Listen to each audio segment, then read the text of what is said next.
안녕하세요. DJ 현희입니다. 오늘의 사연 시작해 보겠습니다. 안녕하세요. 저는 겉보기에는 별탈 없는 사람처럼 보이겠지만 사람 일이라는 게 겉으로 보이는 게 전부는 아니잖아요. 그래서 남들에게 속 시원히 밝힐 수 없었던 특별한 이야기를 꺼내보려고 합니다. 상처는 피할 수 없지만 그 안에 머물 필요는 없다. 이 말 들어보신 적 있나요? 저는 상처를 많이 받는 삶을 살았지만 최근에 들어서야 그 바깥으로 온전히 빠져나올 수 있었던 것 같아요.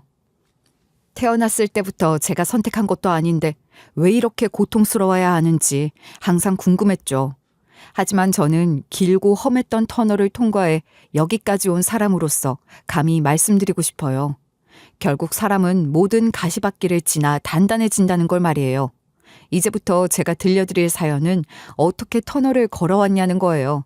그러면 시작할게요. 저는 30대 후반의 건장한 직장인 남자입니다. 지금은 운명 같은 여자를 만나 결혼을 앞두고 있지만 사실 예비 신부를 만나기 전까지만 해도 연애는커녕 결혼이란 단어 자체가 저랑은 먼 얘기라고 생각했어요. 애초에 연애 경험조차 없었으니까요. 사실 이 나이쯤 되면 주변에서 왜 결혼 안 하냐는 말도 나오고 여자를 소개시켜 주겠다는 제의도 적지 않게 들어오는데요. 저는 전부 거절하곤 했습니다. 아무래도 그런 낭만적인 감정은 저와 어울리지 않는다고 생각했거든요. 야, 너는 왜 소개팅 한 번을 안 받아? 우리 팀장님도 그렇고 과장님도 그렇고 다들 걱정하셔. 다들 연애까진 못 가더라도 시도는 열심히 하는데 너처럼 감정 없이 사는 사람 처음 본다. 그러니까 뭐 어디 문제라도 있는 거야? 예전에 여자 잘못 만난 적 있어? 아니면 설마 이 나이까지 첫사랑 못 잊은 건 아니지? 그런 건 절대로 아닙니다. 그냥 연애하는 데 쓸 에너지가 딱히 없네요. 회사 다니고 친구들 만나는 걸로도 일상이 충분해요. 저는 주변에서 의아하게 생각할 때마다 그냥 웃어넘기곤 했습니다. 굳이 제 속사정을 털어놓을 이유가 없으니까요. 사실 저는 어릴 때부터 사랑이 없는 환경에서 자랐어요. 그래서 연애부터 결혼까지 갈망하지 않았던 거죠. 제가 기억도 나지 않을 무렵 이미 부모님은 이혼하셨습니다. 그리고 저는 아빠의 품에서 자랐죠. 당연히 생계도 유지하셔야 하기에 아빠는 저를 혼자 키울 수 없으셨어요. 그래서 금방 재혼하셨는데 계모는 을부형을 데리고 집에 들어왔습니다. 사실상 저는 계모랑 을부형도 친모와 친형인 줄로 착각하며 자라긴 했어요. 하지만 아무리 생각해도 제가 잘못한 게 없는데 계모는 차별을 일삼더라고요. 예를 들어 보자면 정말 사소하지만 유치한 것부터 시작이었죠.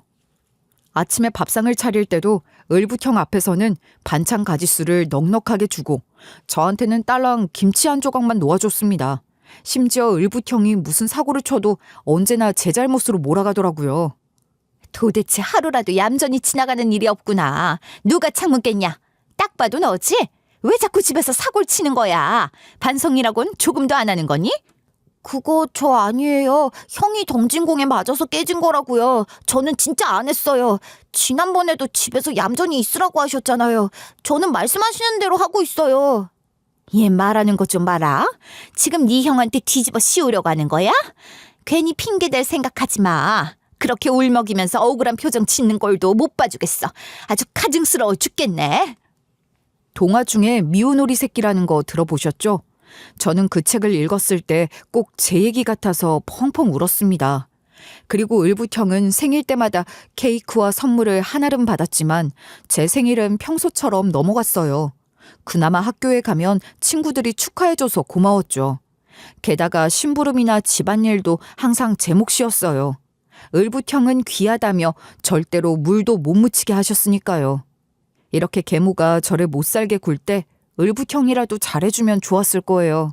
하지만 을부형 역시 저를 귀찮게 여기고 집요하게 괴롭혔습니다. 기껏 열심히 해뒀던 숙제를 본인 기분 안 좋다고 찢어놓더라고요. 그리고 숨겨둔 간식을 꺼내 먹곤 제 입가를 들춰보면서 도둑 누명까지 씌웠죠. 때론 제가 아끼던 장난감을 몰래 부숴놓고 모른 척하며 비웃기까지 했습니다. 이거 형이 그런 거지. 내가 보물처럼 생각하는 거 다 알면서 어떻게 이럴 수 있어? 이거 다시는 구할 수 없는 거란 말이야. 내가 그랬다는 증거 있어? 눈 똑바로 못 떠. 어디 형한테 눈을 부라리고 난리야. 한번 거하게 혼나볼래? 그리고 만약 내가 그랬더라도 네가 뭐 어쩔 건데?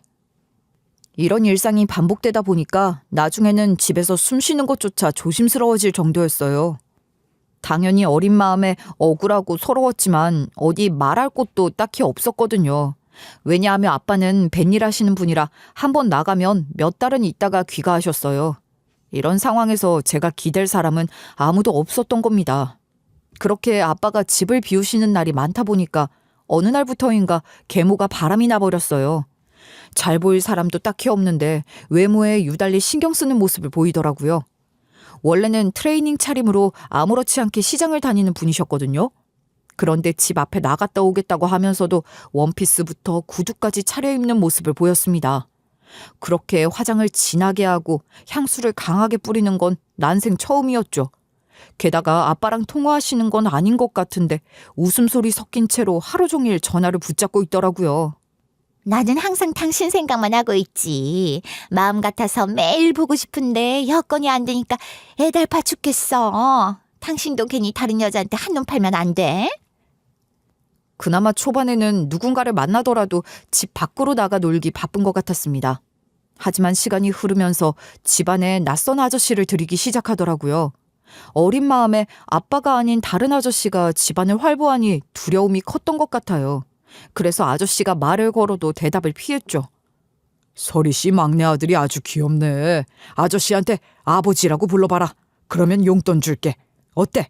이 정도면 아이스크림 사 먹을 수 있을 텐데. 쟤한테는 정줄 필요도 없어. 내가 키우고 있는 애지만 귀여운 맛이 없단 말이야. 그냥 첫째나 챙겨줘. 그럴까? 진짜 사내 자식답지 않게 자신감이 없네. 너 그러면 어디 가서 좋은 소리 못 듣는다. 아저씨는 집에 놀러 오면 처음에는 저랑 을부형에게 따뜻한 관심을 주는 것처럼 굴었습니다. 하지만 얼마 안 가서 계모랑 안방에 들어가 오붓한 시간을 보내기 바빴어요. 그리고 저랑 을부형이 어떻게 받아들일지는 신경도 안 쓰는 것 같았죠. 그나마 을부형은 계모한테 용돈을 받아 나가 놀았습니다. 하지만 저는 방에 틀어박혀 귀를 막고 있는 수밖에 없었어요. 정말 외롭고 괴로운 시간이었던 걸로 기억에 남아있죠. 그러던 어느 날 아빠가 생각보다 일찍 육지로 돌아오셨습니다. 우리 가족에게 미리 말씀도 없이 집으로 귀가하셨고요. 아마도 깜짝 놀랄 가족들을 기대하셨던 것 같아요. 하지만 아빠를 기다리고 있었던 건 환한 얼굴의 가족이 아니라 계모의 불륜 현장이었던 거죠. 그동안 고생해서 일하고 돌아오신 아빠 입장에서 얼마나 황당하셨겠어요. 거실 소파에는 아저씨가 속옷만 입고 다리를 꼬고 앉아 담배를 피우고 있었고요. 테이블 위에는 방금 전까지 마신 술병이 널브러져 있었습니다. 게다가 계모 역시 속옷만 입은 채로 아저씨 어깨에 기대 있었어요.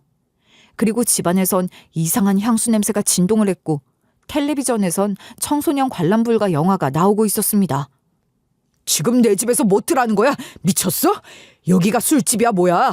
남편이 집 나가서 한참을 못 돌아오고 생고생을 하다 왔는데 이딴 모습으로 맞아주는 거냐고? 당연히 아빠는 분노를 숨기지 못하셨습니다. 그리고 아저씨랑 계모는 귀신이라도 본 것처럼 깜짝 놀라서 혼비백산이었죠. 나름 상황을 모면하기 위해 옷부터 주워 입으려고 했지만 허둥지둥하는 바람에 술병을 깨뜨리고 난리도 아니었어요. 그리고 아빤 완전히 눈이 돌아가서 계모와 아저씨를 내쫓아버렸습니다. 그동안 아빠가 다정하게 구는 분은 아니셨지만 그렇다고 이렇게까지 노여워하고 욕설을 퍼붓는 모습을 보는 건 처음이었어요. 그렇게 계모랑 아저씨는 상의부터 하의까지 그 어떤 것도 제대로 챙기지 못한 채 바깥에 남겨졌죠. 여보, 제발 문 좀 열어봐. 이러고 내쫓으면 어떡해. 그냥 친구라서 편하게 있었던 거야. 당신이 생각하는 그런 일은 아무것도 없었어. 제발 내 말 좀 들어봐. 속옷바람으로 술 마시고 널브러진 게 어디 친구야? 지금 나를 바보로 하는가 보지? 괜한 말로 회유하려 들지 말고 썩 꺼져. 밖에서 제대로 한번 쪽팔려 보라고. 계모는 제발 집에 들어가게 해달라고 호소했습니다. 하지만 아빤 철옹성처럼 문을 열어주지 않으셨어요. 결국 어느 정도 시간이 흐르니까 계모와 아저씨 모두 문 앞에서 사라진 것 같더라고요.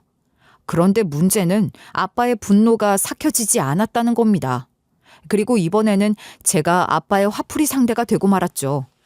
을구형은 어차피 용돈 받고 나가서 논 덕분에 아무것도 몰랐단 핑계를 댈 수 있었지만 저는 아직 초등학생이었음에도 계모의 바람을 말리지 않는 놈 취급을 받았어요. 아빠, 잘못했어요. 다시는 안 그럴게요. 저는 아빠 편이에요. 일부러 아저씨가 집에 오는 걸 숨겨드린 게 아니에요. 어차피 제 말은 아무도 듣지 않으니까 어쩔 수 없었어요. 너 이 자식 그걸 말이라고 해? 집에 누구 데리고 오지 말라는 말도 못하냐고? 너 오늘 비명소리 하나 내기만 해봐. 결국 저는 얼굴이 퉁퉁 부어서 눈앞이 잘 안 보일 정도로 매맞았습니다. 아빠조차 지쳐서 제 방을 나가신 뒤에도 식은땀이 줄줄 흐르더라고요. 그리고 밤새 입을 틀어막고 울었어요. 혹시 우는 소리를 냈다가는 또 아빠의 심기를 거슬러서 매맞을까봐 두려웠으니까요. 그렇게 저는 아빠가 술을 사러 나간 사이에 안방을 뒤졌어요. 이 지경까지 되니까 저를 낳아주신 엄마를 찾고 싶더라고요. 그리고 아빠의 책상 서랍을 뒤지다 보니까 쪽지 하나가 나왔습니다. 거기에는 엄마의 새로운 주소가 적힌 쪽지가 있었죠. 물론 이혼하고 나서 저를 여태까지 한 번도 보러 오지 않은 것을 보면 관심조차 없었을지도 몰라요. 하지만 이 세상에서 저를 태어나게 해주신 분이라는 이유로 얼굴 한 번이라도 마주해보고 싶었습니다. 그렇게 저는 엄마를 마주하기 위해 가출을 결심했어요. 혹시나 아빠가 저를 실종 신고하실까봐 마지막 편지를 써두고 나왔죠. 아빠, 그동안 키워주셔서 고맙습니다. 비록 마지막 모습이 서로 마음 불편하게 됐지만 원망하지 않을 테니 아빠도 저를 찾지 않으셨으면 좋겠어요. 저를 낳아주신 엄마의 존재가 궁금해서 뵈러 가려고 하니 걱정하지 마세요. 아직 어렸기 때문에 폐기에 가득 차서 내렸던 선택 같아요. 집을 나온 지 하루 만에 살짝 후회스러웠으니까요. 저는 아빠와 마주치지 않고 집을 나오기 위해 제대로 준비할 수 없었거든요. 아무래도 입은 옷도 많이 부실했고 가진 돈이라고는 용돈으로 모아뒀던 것뿐이었죠. 그나마 한번 꽉 채웠던 저금통은 을부형한테 빼앗겼거든요. 겨우 터미널에 도착해서 시외버스를 갈아타고 다시 마을버스를 타는데 무슨 정신이었는지 모르겠습니다. 심지어 한 번은 거꾸로 타는 바람에 시간을 버려야 했죠. 그렇게 저는 주소에 적힌 동네가 나올 때까지 한참을 헤맸습니다. 그 당시에는 스마트폰이 있던 시절도 아니었기 때문에 막막하더라고요. 제가 의지할 수 있는 건 버스에서 내릴 때마다 기사님에게 도움을 구하는 것뿐이었어요. 내가 알려주는 대로 가면 될 거다. 거기 가서 한 번 더 어른들한테 확인하도록 해라. 이 날씨에 그런 얇은 옷을 입고 혼자 돌아다녀도 되는 거냐? 아유, 내 아들이었으면 가슴이 미어졌을 것 같구나. 그나마 제가 만났던 분들은 전부 다정하시더라고요. 집안에서도 이토록 따뜻한 마음을 기대한 적이 없었기 때문에 살짝 눈물이 고이기도 했습니다. 그렇게 끼니를 걸은 지 하루가 넘었고 발바닥에는 물집이 잡혔는데도 쉴 엄두도 내지 못했어요. 이대로 모르는 곳에 멈춰 있느니 몸이 고생하는 게 나았거든요. 그렇게 겨우 엄마의 새 집에 도착했을 때는 다리가 후들거리고 손이 저리 탈 정도로 얼어붙어 있었던 것 같습니다. 하지만 가슴 한켠은 세차게 뛰고 있었어요. 드디어 고대하던 순간이 코앞으로 다가왔잖아요. 사실 제가 조금만 더 머리가 자랐더라면 엄마한테 민폐 끼치고 싶지 않아서 참았을지도 모릅니다. 하지만 마음 둘 곳도 없고 몸도 이미 만신창이가 된 상황이었던 탓에 저를 낳아줬다는 엄마의 존재가 그립더라고요. 단 한 번도 제대로 된 기억이 없지만 그저 엄마라는 이유로 찾고 싶었던 거예요. 그렇게 문을 두드리고 엄마가 나오셨는데요. 당연히 누군데 찾아왔냐고 물어보실 줄 알았습니다. 하지만 예상과는 다르게 저를 보자마자 이게 무슨 일이냐며 우시더라고요. 어머, 내 새끼가 어떻게 여기까지 왔어? 이 몰골은 또 뭐야? 네 아빠랑 잘 살고 있는 거 아니었어? 도대체 무슨 일이 있었던 거니? 아직 어리면서 어떻게 찾아온 거야? 진짜 피부치라는 건 무시할 수 없는 끈으로 연결되어 있는 걸까요? 엄마는 저를 한눈에 알아보셨습니다. 지금까지도 그 당시에 엄마가 오열하면서 껴안아 주시던 순간은 잊을 수 없어요. 누군가 저를 위해서 울어주는 것도 처음이었고요. 심지어 이렇게 다정한 품이 허락되는 것도 가슴이 뭉클했습니다. 솔직히 그전까진 제가 어디 가서 이토록 환영받을 수 있는 존재라는 것을 몰랐던 것 같아요. 그동안 어떻게 지냈어? 너 내가 엄마인 거 알고 찾아온 거지. 네 아빠가 재혼했다길래 그 집에서 편안하게 잘 살고 있을 줄 알았다. 설마 나를 찾아와 줄 거라고는 생각도 못했어. 네가 보고 싶어도 그 집에서 적응할 수 있게 묻어둬야 하는 줄 알았거든. 원래는 친엄마가 따로 계시는 줄 몰랐어요. 그런데 형이랑 저랑 너무 다르게 대하시는 거예요. 그냥 제가 못난 자식이라 그런 줄 알았는데 저를 낳아주신 분은 따로 계시단 걸 알게 됐어요. 그래서 한번 보고 싶은 마음을 참을 수 없었던 건데 갑자기 찾아와서 죄송해요. 엄마는 제가 어떻게 살아왔는지 다 들어보시고 너무 안타까워하셨습니다. 제대로 대답도 못하시고 제 손을 꼭 붙잡으면서 눈을 감으시더라고요. 어떤 말씀을 하지 않아도 마음이 전해질 수 있다는 걸 그때 깨달았던 것 같아요. 그렇게 한참 동안 제 손을 어루만지시더니 등을 토닥여 주셨어요. 순간적으로 저도 버튼을 눌린 것처럼 눈물이 쏟아지더라고요. 그리고 엄마는 저를 집 안으로 들어오게 해주셨습니다. 일단 네 몸 좀 녹이자. 이러다 내 새끼 얼어버릴까 봐 겁난다. 뭐 먹고 싶은 거 있어? 내 손으로 돌보질 못해서 너에 대해 모르는 게 너무 많구나. 하나씩 천천히 말해봐라. 엄마가 해줄 수 있는 건 다 해주마. 엄마는 따뜻한 물을 데워 수건에 적셔 제 얼굴을 조심스럽게 닦아주셨습니다. 꼭 제가 다치기라도 할까봐 손끝을 살살 떨고 계시더라고요. 딱 봐도 저를 소중하게 대하시는 마음이 느껴졌어요. 그리고 배고프겠다면서 냄비에 물을 올려 국을 끓여주셨는데요. 국자를 잡은 손이 자꾸만 떨려서 몇 번이나 놓치셨던 기억이 나네요. 그리고 제가 밥 한 그릇을 다 비울 동안 엄마는 곰곰이 생각에 빠져 계셨습니다. 내가 지금 사는 남편하고 갈라설 테니까 넌 나랑 살자. 네 아빠 품에서 잘 자라고 있을 줄 알았는데 이렇게 네가 반쪽이 되고 주눅들 정도면 엄마로서 가만히 두고 볼 수 없어. 조금만 기다려라. 바로 이혼하자고 할 테니.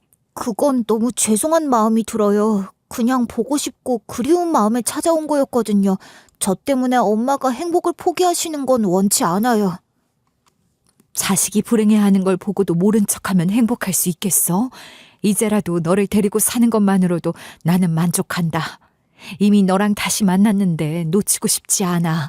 괜히 미안해하지 말고 엄마 품에 있어라. 엄마는 재혼한 배우자와 자식 없이 살고 있었기 때문에 큰 절차 없이 이혼을 결심할 수 있었습니다. 오로지 저를 키우겠다는 마음 하나로 이혼하신 거였죠. 저는 엄마한테 죄송한 마음도 들었지만 한편으론 아빠를 벗어나 엄마가 생겼다는 것만으로도 기쁘긴 하더라고요. 다행히 재혼한 배우자 역시 엄마의 사정을 헤아리고 놓아주셨습니다. 사실 엄마가 재혼한 배우자 곁에 계속 남아 계셨다면 일상을 여유롭게 사셨을 거예요. 왜냐하면 그분은 경제적으로 걱정이 없으셨거든요. 꾸준히 다니는 직장 외에도 작은 별장을 갖고 계시다고 했어요. 하지만 엄마는 그 일상을 포기하고 저를 키우기로 결심하셨죠. 그렇게 엄마는 홀로 서야 했기 때문에 공장에 다니셨습니다.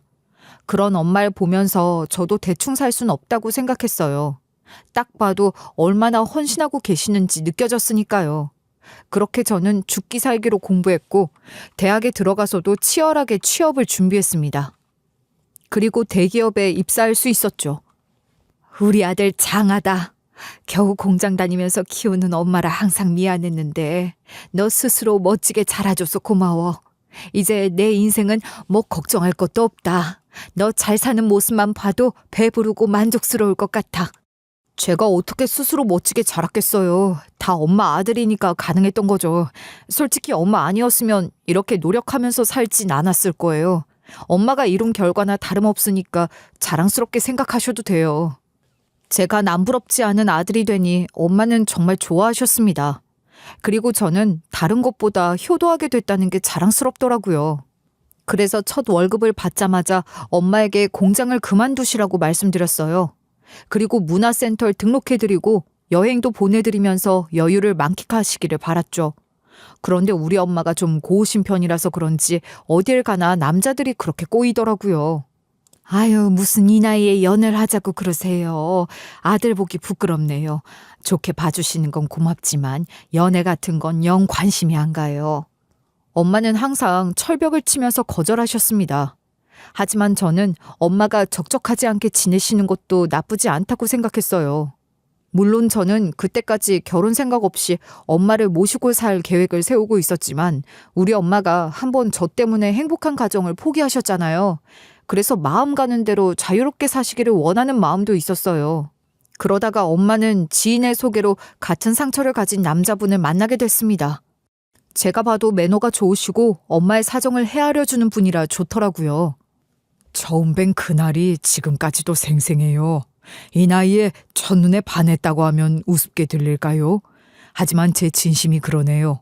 조곤조곤한 말투부터 고운 미소까지 반하지 않을 수 없었거든요. 우리 엄마가 시선을 사로잡을 만큼 아름다우시긴 하죠. 두 분이 서로 잘 지내시는 것 같아서 아들 입장에서 보기에도 웃음이 나와요. 계속 편하고 즐겁게 지내셨으면 좋겠어요. 저는 두 분을 적극적으로 찬성하고 싶거든요. 얘는 누가 들으면 네가 내 아버지라 시집 보내는 줄 알겠다. 이제 나도 좋은 사람 만났으니까 너무 걱정하지 않아도 돼. 나 하나 챙기겠다고 평생 혼자 살 생각하지 않았으면 좋겠구나. 그렇게 엄마는 다정하게 교제하다가 사문을 결심하셨습니다. 저 역시 새아빠가 생긴 상황을 환영했죠. 그런데 엄마가 사문하신 뒤로 연락이 확연하게 줄어들더라고요. 가끔 연락할 때마저 제가 집들이를 가겠다고 하면 거부하셨죠. 엄마, 혹시 새아빠랑 무슨 일이라도 있으신 거예요? 왜 피하세요? 사문하신 뒤로 얼굴을 거의 못 뵙고 있으니까 좀 걱정스럽네요. 에이구, 무슨 걱정이야. 괜히 부정적으로 생각할 필요 없다. 내가 아무리 너한텐 엄마여도 우리가 사문으로 신혼이 된 거잖아. 부부끼리 오붓한 시간도 보내야 하지 않겠어? 가만히 냅둬라. 제가 실수했네요. 엄마도 새로운 상황에 놓이신 건데 너무 예전처럼 지내려고 했나 봐요. 두 분이 행복하게 지내신다면 됐어요. 그제야 엄마도 엄마의 인생을 살게 되셨다는 걸 온전히 받아들인 것 같아요. 저는 엄마의 선택을 존중해 드리자고 마음먹었죠. 사실 저는 엄마가 일하지 않으시더라도 돈 걱정 없이 지내시길 바라는 마음으로 카드를 만들어 드린 적이 있었는데요. 물론 엄마는 뭐 그런 걸 챙겨주냐면서 거절하셨지만 제가 억지로 쥐어드린 거였습니다. 뭐 이런 걸 주려고 해. 네가 어떻게 번 돈인데 내가 쓰겠어. 이미 너 덕분에 내가 공장 안 다녀도 먹고 살 수 있게 됐잖아. 그걸로 충분하다 얘. 엄마, 제가 엄마 드리려고 버는 돈이에요. 당연히 쓰셔야죠. 안 쓰시면 제 마음이 더 불편해요. 대기업 다니는 아들 두셨는데 마음 편히 사용하세요. 이걸 미안해서 어떡한다니. 너무 착한 아들을 둬서 내가 몸둘 바를 모르겠다. 항상 내 생각해줘서 고마울 뿐이야. 저는 어떤 생색을 내려고 한 게 아니라 진심으로 엄마가 넉넉하게 지내시기를 바랐습니다. 그래서 새아빠랑 살림을 합치신 뒤에도 돌려달라고 말씀드린 적이 없었죠. 그게 제 나름대로의 효도였던 것 같아요. 우리 엄마도 어디 가서 자존심 챙기려면 돈을 쓰셔야 할 테니까요. 그런데도 엄마는 원래 그 카드를 단 한 번도 쓰신 적이 없었습니다. 엄마, 결제 알림이 하나도 안 오는데 설마 카드 안 쓰세요? 드린 지 꽤 된 것 같은데요. 괜히 부담 가지실 필요 없으니까 사고 싶은 거 있으면 참지 마시죠. 그냥 지갑에서 꺼내보기만 해도 흐뭇해지더라. 그동안 내가 모아뒀던 돈에서 쓰면 되니까 걱정하지 않아도 돼. 네가 준 카드 안 쓴다고 해서 어디 굶고 다니는 거 아니니까 딱히 무력도 없고. 엄마는 제가 쓰라고 아무리 말씀드려도 쓰지 않으시더라고요. 그런 모습을 볼 때면 괜히 더 잘해드리고 싶은 마음이 들었죠. 그러다 어느 순간부터 결제 알림이 날아오기 시작했는데요. 처음에는 그냥 우리 엄마도 드디어 갖고 싶은 게 생기셨나 보다 싶었습니다. 하지만 내역을 자세히 들여다보니 뭔가 이상한 점이 있더라고요. 바로 우리 엄마가 쓰지 않을 것 같은 품목들이 결제되어 있었던 겁니다. 고가 명품 의류도 적지 않게 긁었고 고급 위스키바 같은 데서 거하게 썼더군요. 아무리 봐도 우리 엄마가 결제한 거라고는 믿을 수 없었어요. 물론 우리 엄마가 새아빠를 위해 사준 거라면 상관없었습니다. 하지만 새아빠가 우리 엄마 카드를 멋대로 사용하고 있는 거라면 굳이 제가 봐줄 이유가 없었죠. 그래서 저는 바로 엄마에게 확인하기 위해 전화를 걸었어요. 엄마, 혹시 제가 드렸던 카드 최근에 사용하신 적 있어요? 결제 알림이 계속 날아오는데 어쩐지 엄마가 사용하지는 않으셨을 것 같은 내역들이더라고요. 어머, 그래, 미안하다. 나도 얼마나 썼는진 모르고 있었는데 큰돈이라도 나간 거야? 이걸 어쩐다니? 엄마가 당당하게 말씀하셨으면 저도 수긍하고 넘어갔을 겁니다. 애초에 엄마 쓰시라고 드린 거니까요. 하지만 엄마는 당황하시더라고요. 카드가 어떻게 쓰였는지 몰랐던 눈치였죠. 자연스럽게 저는 엄마의 카드가 새아빠에게 넘어간 거라고 짐작할 수 있었어요. 자식된 입장으로서 엄마도 모르게 새아빠가 사용했다고 생각하니까 좀 불쾌하더라고요.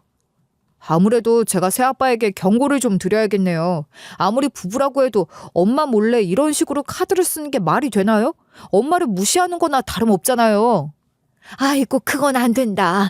내가 이야기하면 되니까 너는 참아라. 너랑 그의 사이에 큰 소리라도 나면 불편해지잖아. 앞으로 계속 볼 사이니까 내가 알아서 할게. 엄마는 제가 새아빠에게 연락하겠다는 것 자체를 극구 반대하셨습니다. 본인이 말씀하시겠다고 고집을 부리시더라고요. 하지만 같이 사는 마당에 싫은 소리 하는 게 어디 편하겠어요? 저는 엄마가 곤란하실까봐 걱정스러웠어요. 차라리 부딪히더라도 제가 감당하는 게 맞다고 생각했죠. 엄마는 매일 얼굴 보고 사는 사람이잖아요. 차라리 저랑 껄끄러워지는 게 더 낫지 않을까요? 그렇다고 제가 새아빠한테 화를 내겠다는 게 아니에요. 그냥 대화가 좀 필요할 것 같긴 해서요. 너 왜 내 말을 안 들어? 내가 알아서 하겠다고 하잖아. 아무리 내가 사문에서 네 새아빠가 됐다고 해도 서로 어느 정도 거리는 두고 조심해야 할 사이라고. 너무 스스럼 없이 말할 생각하지 말란 말이야. 계속해서 제가 새아빠에게 직접 주의를 드리겠다고 하니 엄마는 대뜸 화를 내셨습니다. 솔직히 저는 엄마가 이토록 나를 세우고 노여워하시는 모습을 처음 봤어요. 당연히 순간적으로 움찔할 수밖에 없었죠. 하지만 엄마의 말씀도 충분히 일리가 있다는 생각이 들더라고요. 그래서 더 이상 제 의견을 앞세우지 않고 엄마의 뜻을 받아들였습니다. 그제야 엄마도 누그러지시더군요. 그런데 그날 밤에 시간이 늦어서 잠을 자려는데 초인종이 울리는 거예요. 처음에는 누가 잘못 누른 건 줄 알았습니다. 가끔씩 취객들이 집을 잘못 찾아가는 경우가 있잖아요. 게다가 저는 야식을 즐기는 편이 아니라서 배달 음식을 시킨 것도 아니었습니다. 그래서 무시하면 금방 사라질 줄 알았어요. 그런데 초인종이 계속 눌리면서 익숙한 목소리가 들리는 거예요. 얘야, 나다. 문 좀 열어봐라. 아까 언성을 높였던 게 아무래도 마음에 걸리는구나. 네가 나 지켜주겠다고 했던 말인 걸 뻔히 알면서 예민하게 반응해서 미안하다. 그 늦은 시간에 엄마가 갑자기 연락도 없이 찾아오시니 깜짝 놀랄 수밖에 없었습니다. 당연히 바로 문을 열어드렸어요. 잠을 자려고 누웠는데 어쩐지 제가 아른거리고 얼굴 보고 싶어서 찾아왔다고 하시더라고요. 오랜만에 자고 가려고 하는데 괜찮지? 우리 아들하고 이야기도 좀 길게 나누고 시간을 보내야겠어. 내가 사모냈다고 너무 신혼에 정신 팔려 있었나 봐. 저야 엄마가 와주신다고 하면 언제든 대환영이죠. 갑자기 찾아오신 거라 놀라긴 했는데 반가운 마음이 더 크네요. 저는 엄마를 위해 따뜻한 차를 끓여드렸습니다. 그리고 갈아입을 옷까지 챙겨드렸죠. 그동안 엄마를 새아빠에게 보낸 뒤로 혼자 지내고 있었기 때문에 너무 들뜨더라고요. 게다가 다음 날이 주말이 될 예정이었기 때문에 밤 늦게까지 이야기를 나눠도 상관없었어요. 그런데 엄마가 소매를 걷는 순간 눈에 확 들어오는 시퍼런 자국이 있는 거예요. 이게 뭐예요? 엄마 무슨 일 있으셨어요? 혹시 오시는 동안 무슨 사고라도 났던 건가요? 이것부터 말씀하셨어야죠. 도대체 무슨 이유로 그랬든지 저는 뚜껑이 열리는 것 같았습니다. 저한테 세상에서 가장 소중한 엄마가 다친 거니까요. 그런데 제가 화들짝 놀라면서 반응하니까 엄만 서럽게 울기 시작하시더라고요. 사실은 너한테 끝까지 숨기려고 했는데 네 새아빠가 나한테 손찌검했다. 너무 무서워서 겨우 도망쳐 나온 거야. 내가 의지할 곳은 우리 아들밖에 없잖아. 우리 집에 도착했을 때부터 하고 싶은 말이 산더미였을 텐데 제가 걱정할까봐 겨우 참으신 것 같더라고요. 하지만 울음이 터지기 시작하니까 멈출 기미를 안 보였어요. 엄마가 우는 모습을 지켜보는데 제 마음이 어땠겠나요? 그야말로 피가 거꾸로 솟는다는 말이 왜 나왔는지 알겠더라고요. 딱 봐도 그날 오후에 제가 카드 지적한 것 때문에 엄마가 새아빠한테 조심하라고 경고하셨다가 싸움이 난 것 같았습니다. 왜 저한테까지 숨기려고 하셨어요? 당연히 제일 먼저 말씀하셨어야죠. 저는 엄마가 아픈 줄도 모르고 신나게 같이 이야기를 나눌 생각이나 했잖아요. 이제부턴 제가 처리할 테니까 마음 놓으세요. 자꾸 걱정하게 만들어서 미안하구나. 나도 이런 모습을 보여주고 싶진 않았는데 네 새아빠가 설마 그렇게 나올 줄은 몰랐어. 항상 온화하고 차분한 사람인 줄 알았더니. 그나마 병실에 가실 정도는 아니라고 해서 얼마나 다행이었는지 몰라요. 우선 저는 엄마가 진정하실 수 있도록 최선을 다해 도왔습니다. 따뜻한 물수건으로 시퍼런 부위들을 감싸드렸고요. 침대에 눕힌 다음에 은은한 조명을 켜드렸어요. 그리고 엄마가 푹 주무실 때까지 토닥여드렸죠. 좀처럼 잠을 이루지 못하시다가 겨우 눈을 감으시더라고요. 그렇게 저는 엄마가 깊게 잠든 걸 확인하고 나서야 집을 나왔습니다. 아무래도 이대로 넘어갈 순 없다고 생각했으니까요. 그래서 가정폭력으로 신고해서 경찰과 함께 엄마와 새아빠가 살림을 합쳤던 집으로 향했어요. 그동안 새아빠는 젠틀하고 멋진 분이라고 생각해오고 있었기 때문에 어떤 반전의 모습이 기다리고 있을지 몰라 긴장됐습니다. 그런데 엄마가 급하게 도망 나오시느라 문을 제대로 안 잠그신 건지 쉽게 들어갈 수 있더라고요. 새아빠, 저 왔어요. 우리 엄마한테 무슨 짓을 하신 거예요? 괜히 발뺌할 생각하지 마세요. 경찰이랑 같이 왔으니까 순순히 사실대로 말씀하시는 게 좋을 거예요. 저는 큰 소리를 치면서 집으로 들어갔습니다. 그런데 제 예상과는 아주 다른 광경이 펼쳐져 있더라고요. 당연히 일방적으로 우리 엄마가 당하고 오실 줄 알았는데 새아빠 역시 얻어맞은 흔적으로 가득했어요. 심지어 콧구멍에는 휴지까지 꽂고 계시더군요. 솔직히 처음엔 우리 엄마를 의심할 수는 없었기 때문에 새아빠가 제가 올 상황을 대비해서 쌍방 폭행으로 바꾸기 위해 스스로 벌인 짓인가 싶었습니다. 그런데 새아빠의 표정이 도저히 그런 느낌이 아니더라고요. 제가 본 새아빠의 얼굴은 무척 공허해 보이고 허탈해 보였어요. 심지어 얼굴이 눈물로 잔뜩 젖어 있었죠. 네가 왜 씩씩거리면서 들어왔는지는 이해할 수 있다. 하지만 진실은 네가 생각하는 것과 달라. 지금은 오해하고 있을 때가 아니라고. 나는 우리가 힘을 합쳐야 한다고 생각한다.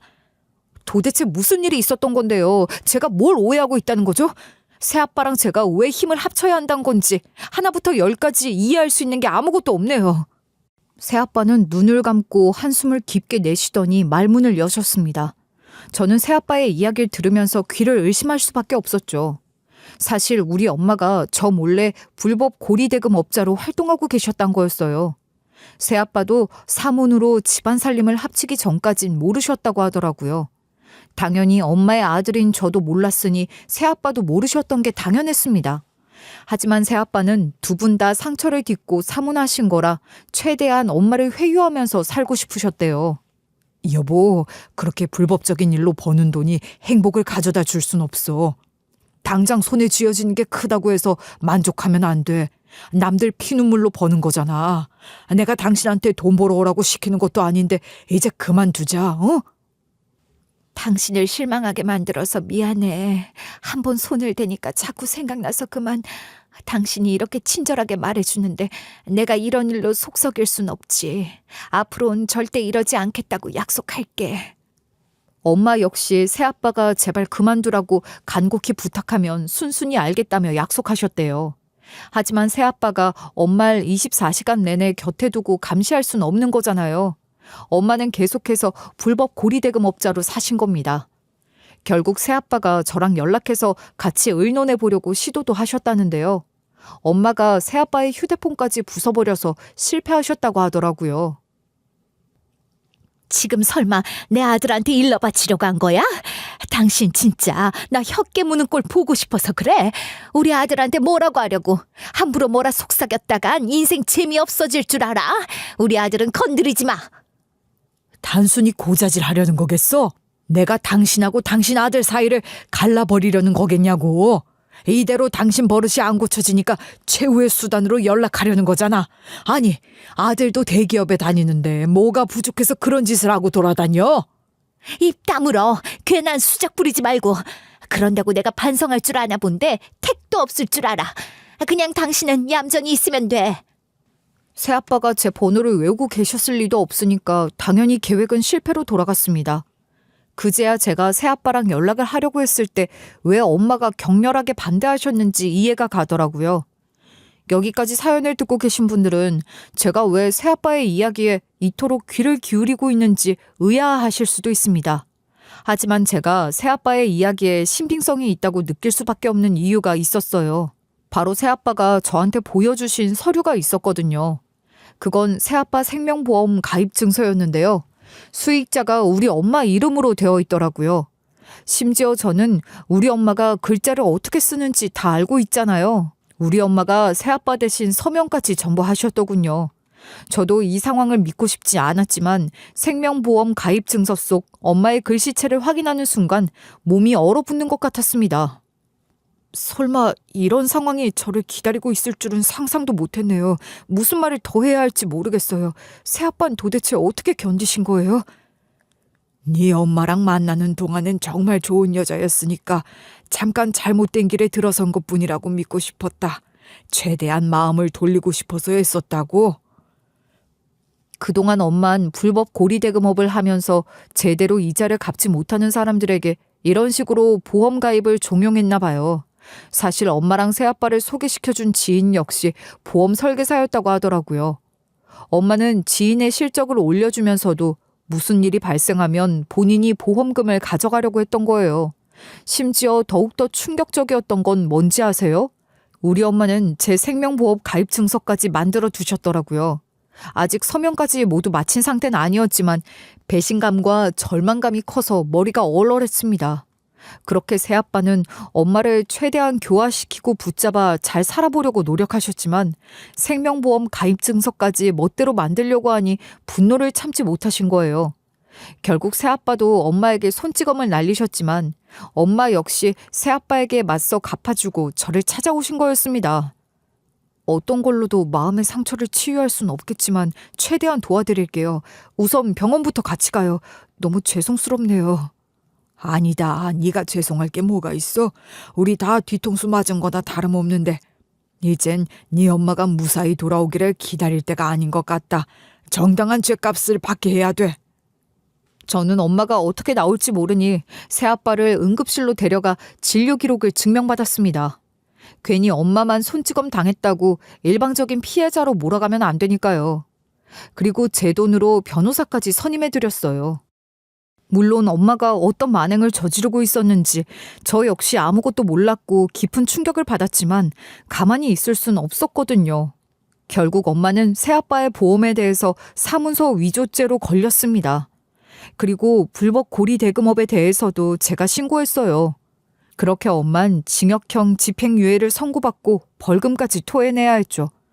그리고 피해자들에 대해서도 초과 이자 전액을 환급해야 했습니다. 물론 보험 설계사 역시 징계를 받았다고 하더라고요.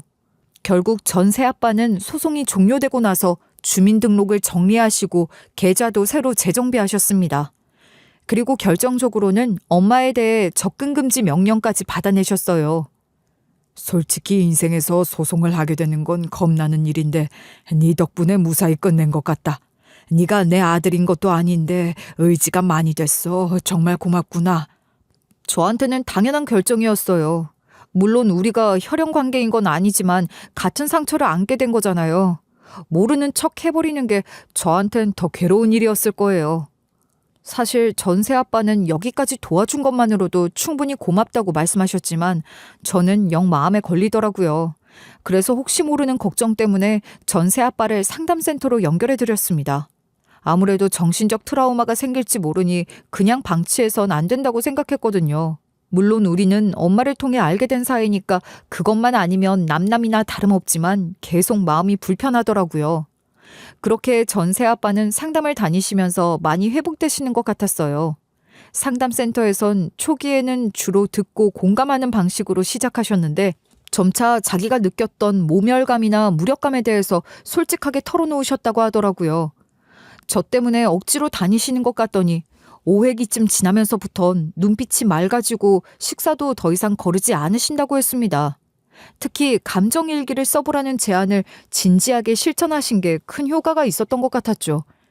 그렇게 상담 과정의 후반부에 가선 예전 제가 처음 마주했을 때처럼 셔츠 단추도 단정하게 채우고 면도도 깔끔히 하신 모습으로 만났습니다. 게다가 웃을 때도 자연스러운 주름이 잡힐 만큼 안정을 되찾으신 게 느껴지더라고요. 처음에는 뭐 이런 것까지 다니라고 하나 부담스러웠는데 덕분에 인생을 되찾은 것 같다. 진짜 나쁜 사람을 만나서 인생이 송두리째 구렁텅이에 빠졌다고 생각했는데 그 와중에도 너처럼 좋은 사람을 만났다는 게 아이러니해. 제가 한 게 뭐 있나요? 그냥 변호사 선임하는 거 도와드리고 상담센터 연결해 드렸을 뿐인데요. 그래도 저를 좋은 사람으로 생각해 주시니 감사하네요. 그동안 많이 걱정했는데 회복하셔서 마음이 놓여요. 이제 진짜 좋은 사람들만 곁에 두시고 행복하셨으면 좋겠습니다. 나도 그러고 싶다. 이제는 내 걱정하지 않아도 돼.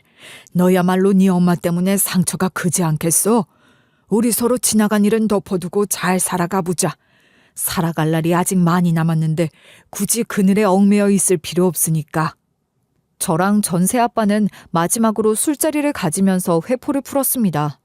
그리고 각자 연락하지 않고 있어요. 아무래도 우리가 만나면 배신당한 경험을 자연스럽게 떠올리게 되니까요. 그저 무소식이 희소식이기를 바라고 있을 뿐이죠. 그리고 엄마는 제가 전세 아빠의 변호사를 선임하는데 도움까지 줬다는 걸 아시고 펄쩍 뛰셨습니다. 처음엔 전화를 거셨다가 제가 받지 않으니까 집까지 찾아오시더라고요. 얼마나 눈이 돌아갔으면 숨소리부터 가빠진 채로 얼굴이 벌개져 있었어요. 그리고 거실에 놓인 쿠션을 소파에 내팽개치고 발바닥으로 쿵쿵 밟으면서 화를 표출하셨습니다. 솔직히 그런 엄마를 보면서 무섭다기보단 의자까지 집어던지지 않은 게 다행이란 생각밖에 안 들었어요. 너 누구 자식이야? 내가 배 아파 낳은 자식인 거 잊었어? 어떻게 네 엄마를 두고 그 새끼를 도와줄 수 있어? 그렇게 효도하겠다고 하더니 말뿐이었구나. 이런 식으로 뒤통수를 쳐? 네가 그러고도 사람 새끼야? 엄마의 말을 듣는데 헛웃음이 새어나왔습니다. 저야말로 본인이 배 아파 낳은 자식을 이렇게 상처 줘도 되나 싶었거든요. 물론 생명보험 가입증서에 이름만 적힌 게 전부였지만 기껏 악용해 오다가 저만 좋은 의도로 가입시키려고 했을 것 같진 않았어요. 그러는 엄만 저보기 떳떳하신가요? 그냥 우리 이제 서로 안 보고 사는 게 낫겠어요. 저는 엄마가 죗값을 치르도록 도운 걸로 그동안 키워주신 마음의 빚은 다 갚았다고 생각해요. 더 이상 원망하는 말도 하고 싶지 않아요. 엄마는 한참을 저한테 악다구니 쓰다가 제가 슬퍼하면서도 단호하게 말하니 놀라신 것 같았습니다. 그리고 말문이 막힌 채로 저를 가만히 들여다보시더라고요. 그래도 자식에 대한 정은 남아있었는지 조용히 사과하고 나가셨어요. 내가 미안하다. 너한테 이러면 안 되는 거였는데 잠깐 뭐가 씌었던 거라고 생각해 줘라. 너한테 좋은 기억만 남겨주지 못해서 진짜 미안하다. 그렇게 모든 상황은 해결됐지만 제 가슴 속에는 깊은 상처가 남았습니다. 어떻게 이렇게까지 부모 복이 없을 수 있을까요? 아무리 생각해도 저는 살아오면서 크게 잘못한 것도 없는 것 같은데 왜 어디 하나 기댈 곳이 없는 건지 통탄스럽더라고요. 도저히 이 상태론 일에 집중하는 것도 어려워서 저는 결국 휴가를 길게 냈습니다. 그리고 일부러 멀리 여행을 가기로 선택했어요. 그냥 누구든지 저를 위로해 주는 거라고 해도 사람을 대하는 게 피곤하게 느껴졌거든요. 그런데 마음을 비우러 간 여행지에서 뜻밖의 인연을 만났습니다. 바로 기념품 가게를 운영하던 여자였는데요. 유달리 마음이 가는 게 저조차 믿기지 않을 정도였어요. 왜냐하면 저는 앞서 설명드렸듯이 연애에 관심이 요만큼도 없었으니까요. 일단 기념품 가게 주인은 그냥 아무 말도 없이 편하게 구경할 수 있도록 도와줘서 좋았습니다. 그러면서도 제가 어떤 물건에 대해 질문하면 상냥하게 대답해 주더라고요. 분명 물건을 팔아야 매출이 올라갈 텐데 과하게 다가오지 않고 조용히 기다려주는 것 같아서 고마웠어요. 그래서 저는 서울로 돌아오고 나서도 주말이면 자꾸 그 여행지를 찾아갔습니다. 보통 이런 여행지에는 단골이랄 게 없는데 자꾸 와주셔서 좋아요. 이렇게 말씀드리면 부담스러워 하실까요? 기념품 사가라는 뜻은 아니었어요. 그냥 매너도 좋으시고 따뜻하게 느껴져서 반갑네요. 하나도 부담스럽지 않아요. 일부러 얼굴 보고 싶어서 찾아오는 거라서요. 다음에 서울 올 일 있으시면 꼭 저를 찾아주세요. 제가 식사라도 한 끼 대접하고 싶어서요. 그렇게 저는 인연을 찾아서 연애를 시작하게 됐고 지금은 결혼을 앞두고 있습니다. 그리고 연애하는 동안 제 예비 신부 역시 저랑 비슷한 상처를 가졌다는 걸 알게 됐어요. 덕분에 우리는 서로를 통해 위로를 주고받았고 절대로 그렇게 살지 말자고 다짐했죠. 우리 서로를 사랑하는 만큼 떳떳하게 살아가자. 조금 형편이 어려워지는 건 같이 이겨나가면 되잖아. 남한테 상처 주면 결국 사랑하는 사람도 지킬 수 없다고 생각해. 나도 당신 말에 동의해. 우리 절대로 초심 잃지 말고 남은 인생 함께하기로 하자. 당신이 있으면 나는 뭐든 이겨나갈 수 있거든. 정말 사람이 죽으라는 법은 없는 것 같습니다. 진짜로 밑바닥을 찍고 좌절하면서 이제 고독할 일만 남은 줄 알았는데 이렇게 다시 웃게 될 줄은 몰랐어요. 저는 예비 신부와 함께 저만의 가정을 잘 꾸려나가고 싶다는 생각뿐이에요. 피를 나눈 가족보다 마음을 나눈 가족이 더 소중하다고 느껴요. 여러분이 힘든 시기를 지나고 계신다면 아직 끝나지 않았다고 말씀드리고 싶네요. 지금까지 들어주셔서 감사합니다.